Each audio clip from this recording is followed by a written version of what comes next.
অনেক ছেলেদের মাঝে একটাই চিন্তা যে এসটিসিডব্লিউ কোর্স করলে মার্চেন্ট নেভিতে চাকরি হয় না। এই চিন্তা ভাবনা পুরোটাই ভুল। এসটিসিডব্লিউ কোর্স করলে মার্চেন্ট নেভিতে চাকরি হয়, কিন্তু অনেকটা স্ট্রাগল করতে হয়। তার একটাই কারণ, যারা জিপি রেটিং অথবা সিসিএমসি কোর্স করে তাদের কোর্সটা 6 মাসের কোর্স।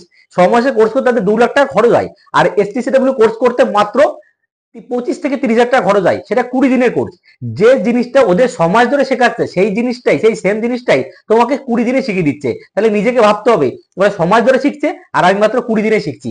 সেই জন্য সেম জিনিসটাই তোমাদের শেখাবে এসটিসিডব্লিউ, যে জিনিসটা শেখায়, এবং জিপি রেটিং এ সেই সেম জিনিসটাই শেখাবে, কিন্তু তোমাদের 20 দিনের মধ্যে শেষ করে দেবে। এসটিসিডব্লিউ কোর্স যারা করছো তাদের চাকরি হয়, কিন্তু অনেকটা স্ট্রাগল করতে হয়। দেখো, এক চান্সে বড় জাহাজে যাওয়া যায় না। যদি কেউ স্বপ্ন থেকে থাকো যে আমি এসটিসিডব্লিউ কোর্স করে বড় একটা জাহাজ যাবো, এই চিন্তা আপনার মাথা থেকে পুরোপুরি হাঁটিয়ে ফেলো। এসটিসিডব্লিউ কোর্স করার পরে ফার্স্টে ছোট জাহাজ, তারপরে মিডিয়াম জাহাজ, তারপরে বড় জাহাজ, স্টেপ বাই স্টেপ করে যেতে হবে।